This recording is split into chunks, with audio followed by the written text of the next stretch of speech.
Triple K 360 Degree Academy. Hello friends, welcome to Triple K 360 Degree Academy. வாங்க இந்த பீரியட்ல pros எப்படி இருந்ததுன்னு பார்க்கலாம். இந்த English prose at is beginning this age. இது எல்லாமே இதுக்கு தான் ஆரம்பம் இல்லையா?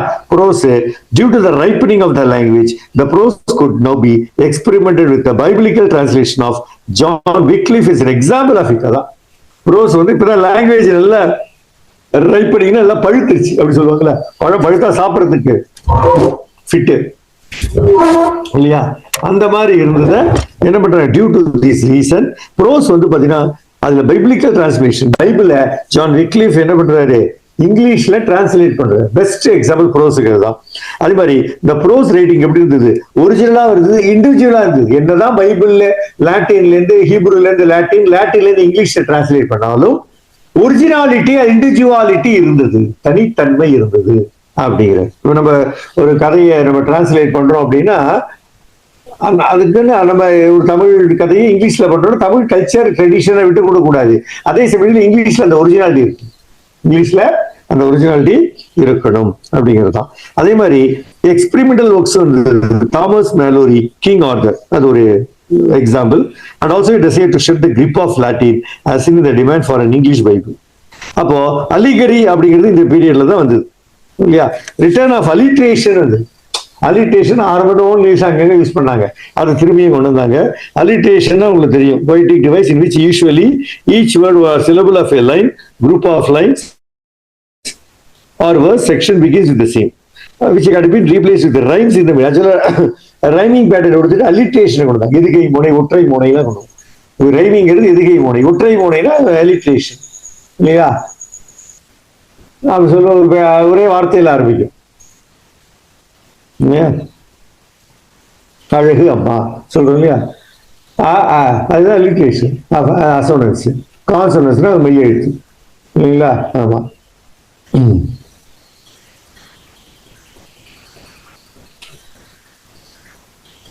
The prominent prose writers of Chaucer, யாருனாக்க சாசர் நிறைய ப்ரோஸ் எழுதினாரு.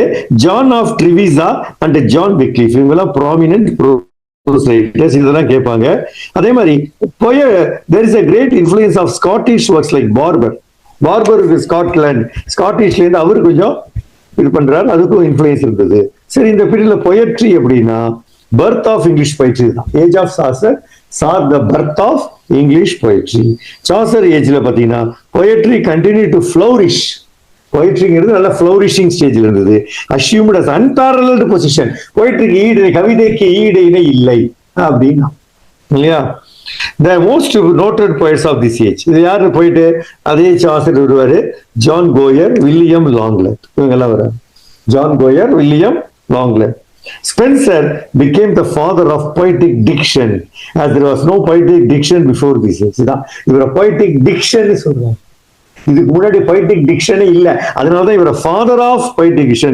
ஸ்பென்சரை poets poetic ஒரு வேர்டு சொன்னேன், அதை விட முக்கியம் poetic diction, father of poetic diction. Note பண்ணிக்கங்க. The poetries are the amalgamation of religion, humanism and the secular passions. amalgamation அப்படின்னா mixed அர்த்தம், எல்லாம் கலந்த கலவை. அப்போ மதம், மனிதநேயம், செக்யூலர் அப்படின்னா மத சார்பற்ற அப்படி பேஷன்ஸ் இதெல்லாம் இருந்தது. நியூ ஃபார்ம்ஸ் ஆஃப் பொய்ட்ரி வந்தது. என்ன பொய்ட்ரி?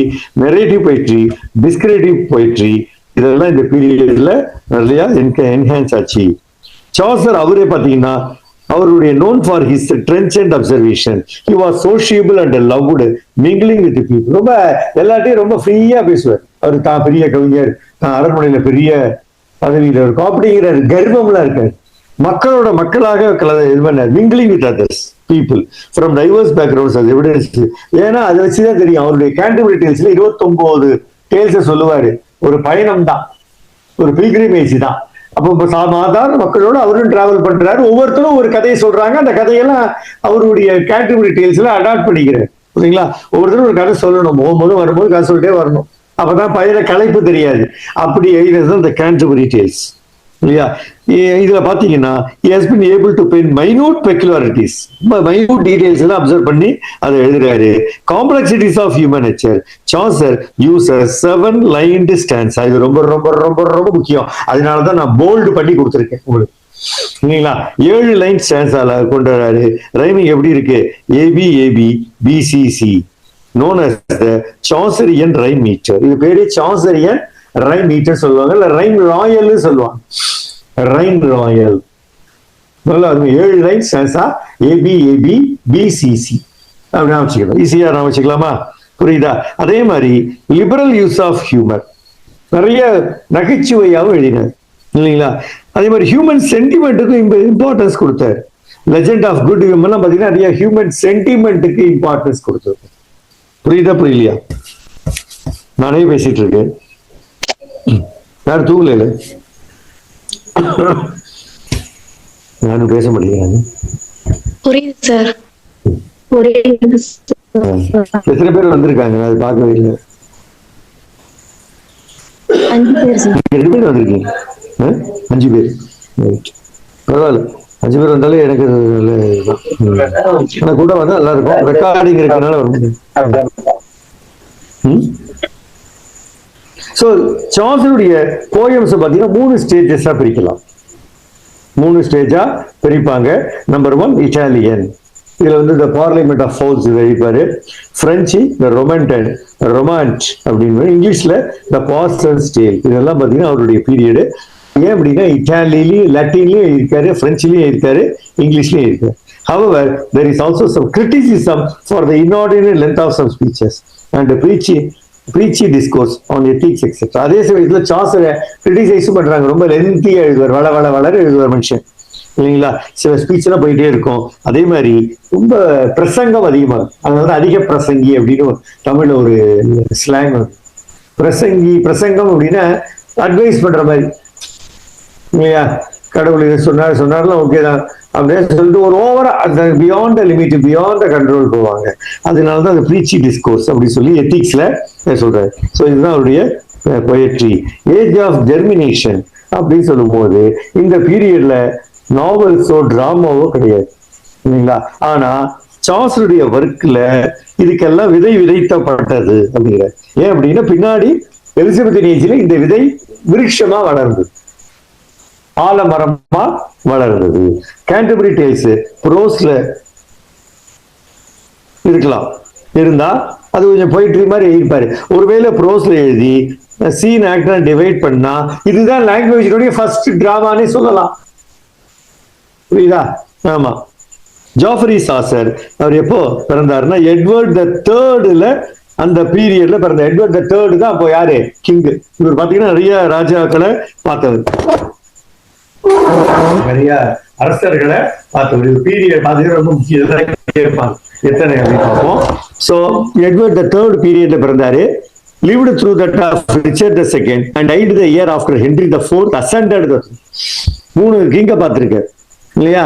ஹென்ரி IV ஒரு வருஷம் ராஜாவா இருந்து அந்த ஒரு வருஷத்துல இறந்துட்டாரு. His life thus covers a period of glaring social contrast and political. அதாவது 3 அரசர்களை பார்த்ததுனால அவருக்கு நிறைய அந்த சோசியல் கான்ட்ராஸ்ட், பொலிட்டிக்கல் சேஞ்ச்லாம் அவருக்கு அந்த பீரியட்ல தெரியும். Edward's reign marks the highest development of medieval civilisation. சொல்றாங்க எட்வர்டுடைய பீரியட் பாத்தீங்கன்னா என்னவா இருந்திருக்கும் அப்படின்னா highest development எதுல? medieval civilization. The spirit of the court was that of romantic idealism. England went forth on foreign conquest. அப்ப என்ன ஆயிடுதுன்னா இங்கிலாந்து நிறைய வெளிநாடு படையெடுப்புகள்ல போச்சு. But there was another side to this picture. The king and his nobility led a gay life. சந்தோஷமா இருந்தாங்க அரசர்கள், சொகுசான வாழ்க்கை. ட்ரேட் எக்ஸ்பேண்டட், வியாபாரம் எல்லாம் எக்ஸ்பேண்ட் ஆச்சு. சொல்றாங்க நாங்க போன ஃபாரின் எல்லா நாடுகளுக்கு போய் இன்வெஸ்ட்மெண்ட் எல்லாம் இது பண்றேன்னு சொல்லிக்கிறாங்களா, அந்த மாதிரி trade expanded. Wealth increased among the commercial classes. நிறைய இந்த பிசினஸ் பீப்புளுக்கு பணம் கொட்டிச்சு. மகாலட்சுமி வந்து அப்படியே வாசம் செஞ்சா. ஆமா. But the masses of the people sunk in misery. ஆனா இது குறிப்பிட்ட மக்கள் தான் என்ஜாய் பண்ணாங்க. பெரும்பாலான மக்கள் மிசரி, துன்பத்தில் உழன்றார்கள். sunk in misery. எவ்வளவு அருமையான லாங்குவேஜ் பாருங்க. Pestilence ravaged the land. Black death swept away 1/3 of the population. அப்ப இதெல்லாம் ஒரு பக்கம் சாசர் இதெல்லாம் எழுதினா கூட ஒரு பக்கம் வறுமை இருந்தது. இல்லையா? ஆமா. 1/3 of the population போயிடுச்சு.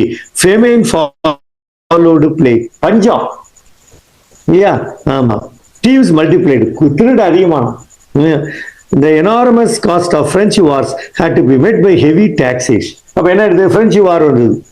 பிரெஞ்சுக்கும் இங்கிலாந்துக்கும் 100 years வார். அதனால பணம் நிறைய செலவாச்சு. அப்ப நிறைய ஹெவி டாக்ஸேஷன். மக்கள் மனசு தலையில தான் கைப்பாங்க. டாக்ஸ் போட்டாங்க. There was widespread social unrest. Political troubles grew under Richard's unwise and desperate. Richard பீரியட்ல பாத்தீங்கன்னா அவர் ஒரு புத்திசாலில கிடையாது, அன்வைஸ். ஒரு ரூலும் சரியான டெஸ்போட்டிக் ரூல் இல்லையா, கிறுக்குத்தனமா பண்ணாரு. அப்போ the constitutional conflicts between the king and his subjects resulted in endless discord and confusion. அப்ப மக்களுக்கும் அரசனுக்கும் உள்ள கான்ஃபிளிக்ட் வந்து ரொம்ப முடிஞ்சு அங்கங்க ஒரே புரட்சி, சண்டை, சச்சரவு, கலகம், ஒரு அண்ட்ரஸ்ட் இந்த மாதிரிலாம் இருந்தது. இன்னொரு சாசர் ஏஜில் பாத்தீங்கன்னா another evil was the corruption of the church. Church உச்சக்கட்ட கரப்ஷன் இல்லையா, லஞ்சம், லாவண்யம் அப்படி சொல்லுவோம் இல்லையா, அதுதான். There was a spiritual zeal and energy left in the country. போயிடுச்சு. ஒரு ஜெலஸ், யாருமே ஜெலஸா இருக்கணும். ஆனா அந்த ஜெலஸ் எனர்ஜி எல்லாம் போயிடுச்சு. The greater priest heaped up with. அந்த பெரிய போப்பு அளவுக்கு பெரிய பெரிய ஆள் பிஷப்ஸ் எல்லாம் இருப்பாங்க இல்லையா, அவங்க எல்லாம் அப்படியே பணத்தெல்லாம் வாரி சொல்லிட்டாங்க. They lived in a godless and worldly way. கடவுள் பேரை சொல்லி சம்பாதிச்சாங்க, ஆனா கடவுளுக்கு பயப்படவே இல்லையா. The ordinary clergy were ignorant and careless. சாதாரண கிளர்ச்சி பாவம். கிளர்ச்சி நேரு அந்த கிராமத்து சர்ச்சில் எல்லாம் போய் இவரு தான் போய் ஒவ்வொருத்தரையா மதத்தை பத்தி சொல்லி, ரிலிஜியனை சொல்லி, பைபிளை பத்தி பேசி அவங்கள்ட்ட இருந்து காசு வசூலிச்சுட்டு வருவாரு. அவரு அப்படியே தான் இருக்காரு. இந்த டீச்சர்ஸ்லாம் அப்படிதான், டீச்சர்ஸ் அப்படியே இருப்பாங்க. ஆனா அவங்கள்ட்ட பசங்க டாக்டர் ஆகி, லாயர் ஆகி, பிசினஸ் பீப்புள் ஆகி எல்லாம் வளர்ந்துருவாங்க. ஆனா டீச்சர் அதே இதுல இருந்து பென்ஷன்ல, இப்ப பென்ஷனும் கிடையாது இல்லையா. ஒரு கட்டத்துல பென்ஷன் 2004 அப்புறம் அதையும் எடுத்துக்கிட்டாங்க. அப்போ 2003 அப்புறம். ஸோ அந்த மாதிரி எல்லாம் இல்லையா. அதே மாதிரிதான் கிளர்ஜி அப்படியே தான் இருப்பாங்க, ரொம்ப அறியாமைகளோட கேர்லெஸ்ஸா இருந்தாங்க. த friars were notorious and greedy. அதுக்கு மேல உள்ளவங்க ரொம்ப பேராசை பிடிச்சவர்களாகவும் ரொம்ப மோசமானவர்களாகவும் இருந்தாங்க. இந்த பீரியட் தான் John Wycliffe, the morning star of the reformation, started his work. இப்பதான் பாக்குற ஜான் விக்லீஃப், இவர் யார சொல்லலாம்? ரிஃபர்மேஷனுக்கு மார்னிங் ஸ்டார்னு சொல்லலாம். இவர் earnest man. He gave the best of his life for reviving spiritual Christianity. இந்த கிறிஸ்டியானிட்டிய, ஆன்மீகம் அப்படிங்கிறத ஒரு ரிவைவிங் மீண்டும் கொண்டு வந்தார். He wrote religious pamphlets. என்ன பண்ணாரு? நிறைய சின்ன சின்ன பிரசுரங்கள், பேம்ப்லெட்னா துண்டு பிரசுரங்கள், அதெல்லாம் எழுதினாரு. He sent his poor priest far and wide with the message of the gospel. தன்னுடைய ஏழை பிரீஸ்ட், போதகர்கள் எல்லாம் ரொம்ப தூரத்துக்கு அனுப்பிச்சு gospel, message of the gospel, தேவனுடைய தூதனாக தேவனுடைய செய்தியை போய் சொல்லுங்க. He produced a complete version of the Bible. அப்பதான் என்ன பண்றாரு? பைபிளை இங்கிலீஷ்ல டிரான்ஸ்லேட் பண்றாரு. So social unrest and the beginnings of religious movement were two of the active forces in England of the later foot. அப்போ ஒரு பக்கம் சோசியல் அண்ட்ரஸ்ட், ஆனா ரிலிஜியஸ் மூவ்மெண்ட் கொஞ்சம் பிரச்சனைகள் வந்ததை தடுத்துட்டாரு. யார்? இதுக்கு முக்கியமான காரணம் ஜான் விக்லீஃப். அதை நான் வச்சுக்கணும். A third influence came from the new learning. இதை தவிர மூணாவது இன்ஃபுளுயன்ஸ் எப்படின்னா, படிக்கணும்னு ஆசைப்பட்டாங்க மக்கள். படிச்சாதான் வாழ்க்கை, கற்றோருக்கு சென்றதெல்லாம் சிறப்பு அப்படிமா இல்லையா. அந்த மாதிரி ஒரு நியூ லேர்னிங், அந்த ஒரு thirst for learning, தாகம் வந்தது இல்லையா. படிக்கணுங்கிற ஒரு வெறி, தாகம் வந்தது. இப்ப இருக்கிறவங்க மக்கள் எல்லாம் படிக்கணும்னு நினைக்கல, இப்ப இருக்கலாம் ஜாலியா இருக்குன்னு நினைக்கிறாங்க. அந்த மாதிரி the spirit of new learning had arisen in Italy chiefly from a renowned study of the literature of classical antiquity. அந்த நியூ லேர்னிங் எப்படி தோன்றியது? இட்டாலியில ஆரம்பிக்குது. அப்போ லிட்ரேச்சர் ஆஃப் கிளாசிக்கல் ஆன்டிக்விட்டி, பழங்காலத்திய அந்த கிளாசிக்கல் ஒர்க், அந்த என்ன சொல்ற தமிழ்ல நல்ல கிரேட்டஸ்ட் ஒர்க்னு சொல்லுவோம் இல்லையா, சிறந்த படைப்புகள் எல்லாம் எடுத்து படிக்கிறாங்க. The leaders of the great revival ஒரு த டூ இட்டாலியன் ரைட்டர்ஸ். இது இந்த ரிவைவலுக்கு காரணம் யார்? 2 லீடர்ஸ் தான். அவங்க 2 லீடர்ஸ் யாருன்னா அந்த 2 ரைட்டர்ஸ் தான். ஒன்னு பெட்ராக், இன்னொன்று பொக்காஷியோ 1304 1374 பெட்ராக். பொக்காஷியோ 1313 1375. இந்த ஒர்க்கு மூலமா தான் ஹியூமனிசம் இன்ஃபுளுயன்ஸ் மூலமா தான் இங்கிலாந்துக்கு இது பாஸ் ஆச்சு இட்டாலியிலேருந்து.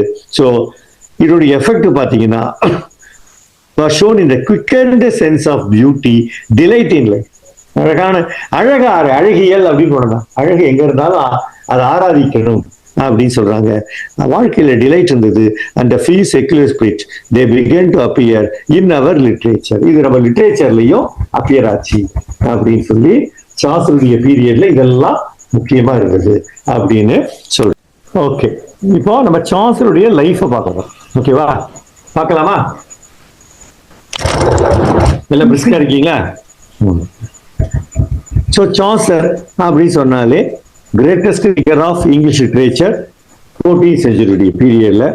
அவர் பார்த்தீங்கன்னா அவருடைய பீரியட்ல மற்ற கான்டெம்பரரிஸ் இருந்தா கூட இன்னைக்கும் சாசரை பத்தி தான் பேசுறோம். ஸ்பென்சர் இருக்காரு, ஸ்பென்சர் அப்புறம் தான் வராரு. ஆனா சாசருக்கு கூடவே இருந்தவங்க எல்லாம் பத்தி நம்ம பேசுறது. அவர் has thrown all his contemporaries completely into shade. அவர் 1340 லண்டன்ல பிறந்தாரு. அவருடைய அப்பா பார்த்து பார்த்தீங்கன்னா நிறைய ஒரு ஃப்ளோரிஷிங் மர்ச்சன்ட். அவருக்கு அவர் சைல்ட்ஹுட் பத்தி ரொம்ப தெரியல.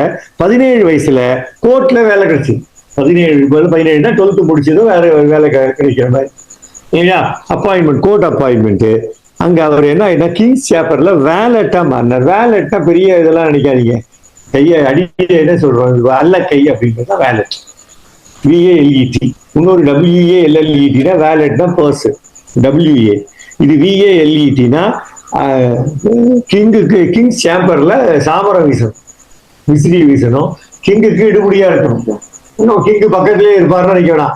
கிங்கு இருப்பாரு, அவர் பக்கத்துல எப்படி நான் தான் கலெக்டரோட இருப்பேன் சார் அவ்வளோ சொன்னாலும். அது என்ன வேலை பார்க்குறோம், அந்த டவாலி அவரு ஒரு இதை போட்டு வச்சிருப்பாருல, ஆனா கலெக்டரோடய போவார். வேணா அது ஒரு பெருமையா.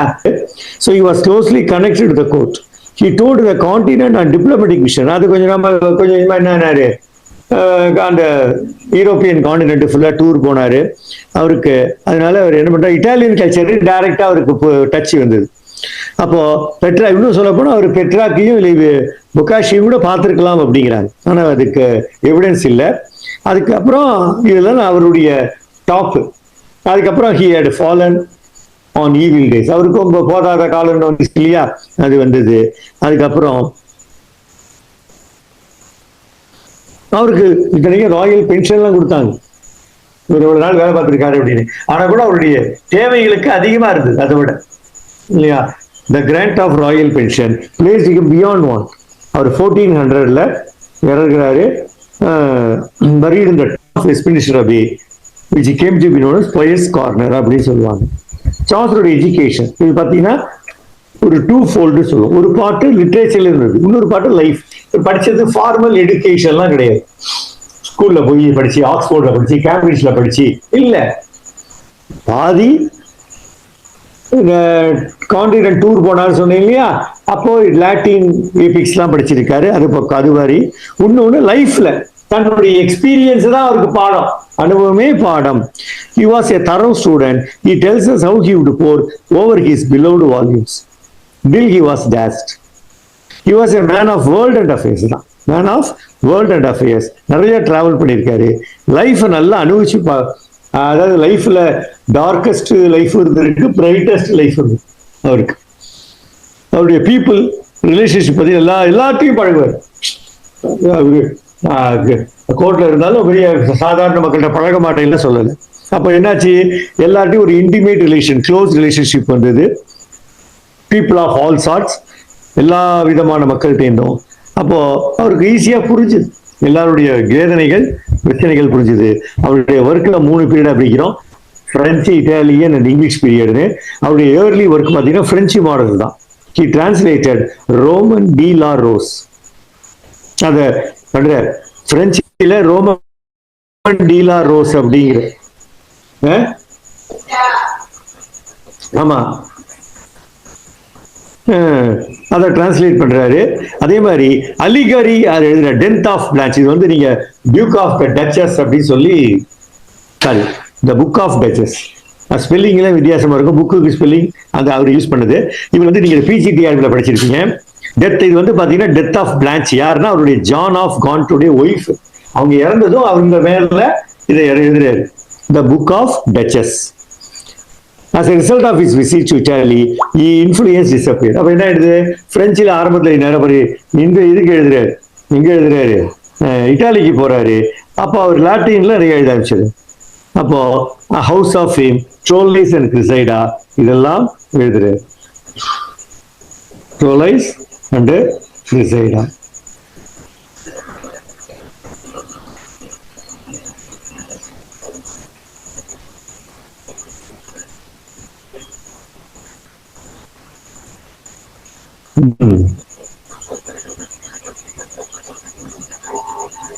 சரி,